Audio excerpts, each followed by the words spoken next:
침대에 누워 수술실로 향하는 여성은 70살 권금자 씨입니다. 남편은 뒤를 따릅니다.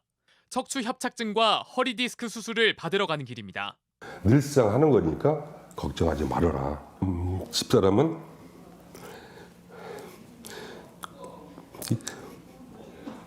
이거 받으면 안 아픈 거지 하고 물어보는 거예요.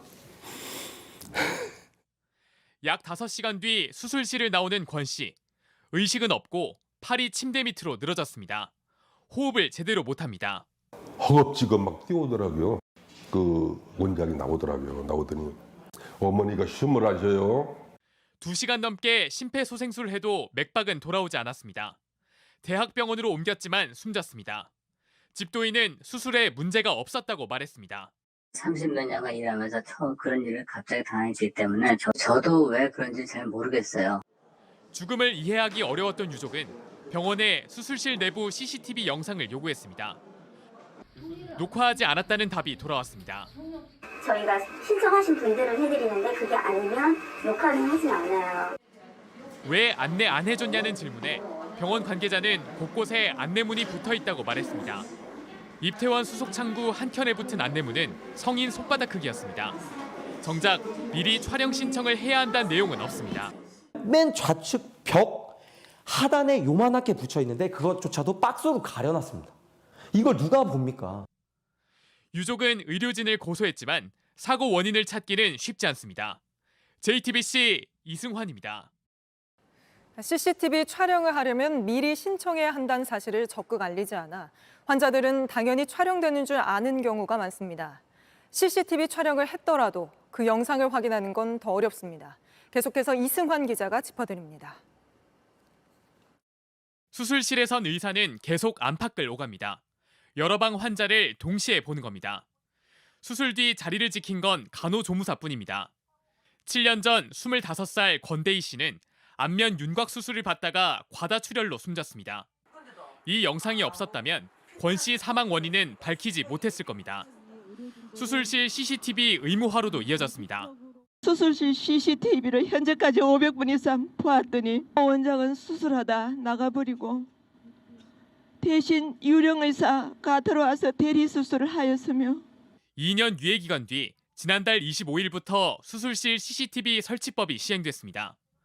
의료기관 2,396곳 가운데 96%가 설치했습니다. 다만 설치만 의무고 촬영은 의무가 아닙니다.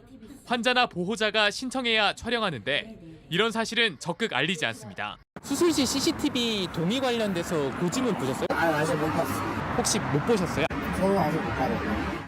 보건복지부 지침은 안내하라고 할 뿐 구체적인 기준은 없습니다.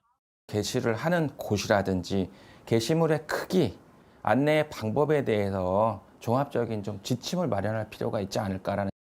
녹화 영상 확인은 더 어렵습니다. 영상에 등장하는 모든 의료진 동의를 받아야 합니다. 거부하면 형사 절차를 밟아야 합니다. JTBC 이승환입니다. 지금 보시는 건 7년 전 수술 도중 사망한 고 권대희 씨의 수술실 CCTV 영상입니다. 이 영상으로 의사가 여러 환자를 동시에 수술했다는 점이 드러났고 이후 수술실에서는 CCTV를 반드시 설치하도록 법이 바뀌었습니다. 당장 사흘 뒤부터 시행이 되는데 문제는 현장 준비가 부족한 상황이란 겁니다. 관계부처는 현황 파악도 제대로 못하고 있어서 당분간 혼란이 예상됩니다. 황예린 기자입니다. 경기도 평택시의 한 병원입니다. 오는 25일부터 수술실에선 CCTV 녹화를 해야 합니다. 수술실에 새로 생긴 이 CCTV는 전신 마취 환자나 보호자가 요청하면 바로 가동됩니다. 마취가 시작될 때부터 수술실을 나갈 때까지 모든 장면이 여기에 담기게 되는 겁니다. 의식 없이 수술을 받는 환자들이 대상입니다.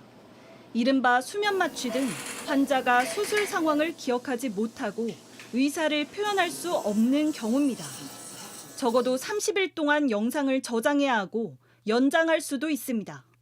당장 다음 주부터 시행인데 준비가 덜 된 병원도 있습니다. 코 수술 좀 알아보고 있는데요. 수술하는 거 영상 촬영이 가능한가요? 아니요, 그건 안 되세요. CCTV 같은 거 보통 녹화해준다는 것도 있는데. 네, 저희 병원은 안 하고 있어요. 저희가 지금 녹화는 안 되어 있어서 소리는 다 들리실 거예요. 수면 마취를 엄청 저희가 강하게 안 하거든요. 뭐 언제쯤이면 녹화하면서 받을 수 있거나 지금으로서는 죄송하지만 녹화를 거부하면 벌금을 내야 하는데 500만 원 이하입니다. 벌금을 500만 원 한다? 이거는 처벌이라고 볼 수도 없죠. 행정처분을 내리든지 해야 되지. 벌금 처벌하는 거는 저는 처벌의 효과가 없다고 생각합니다. 이른바 권대의 법이 만들어지고 유예기간 2년이 흘렀습니다. 하지만 보건당국은 CCTV를 설치해야 하는 수술실이 몇 곳인지 어디인지조차 정확하게 파악하지 못하고 있습니다. 현장 가이드라인은 오늘에서야 정식으로 공개됐습니다. 법 시행을 앞두고 정부도 현장도 준비가 소홀했다는 비판을 피하기는 어렵습니다. JTBC 황예린입니다. 의료사고 과실 여부를 파악하기 위해서 수술실 촬영해야 한다 이런 요구가 꾸준히 제기가 됐고 결국 이제 시행하게 됐는데 이게 혼선은 이제 빚어지고 있는 것 같아요. 의사뿐만 아니라 환자 측도 반발하고 있다고요. 네, 환자 단체들은 촬영을 거부할 수 있는 예외 조항이 많아서 실효성이 떨어진다고 지적을 했습니다. 자, 응급수술이나 위험도 높은 수술, 전공의 수련을 저해할 우려가 있는 경우에는 의료진이 촬영을 거부할 수 있는데 예외가 광범위하고 자의적이라는 겁니다. 또 30일인 영상 보관 기간도 너무 짧아서 실제 의료 분쟁에 쓰기 어렵다는 환자 단체 입장입니다. 네. 또 이에 반해서 의사단체들은 헌법 소송까지 제기를 하면서 강하게 반발을 하고 있죠. 네, 대한의사협회와 대한병원협회는 수술실 CCTV 의무화가 직업 수행의 자유와 인격권을 침해한다면서 헌법 소원을 냈고요. 의사협회 측은 시행 첫날인 오늘 오후 1시 반에 긴급 기자회견을 열고 구체적인 입장을 다시 밝힐 예정입니다.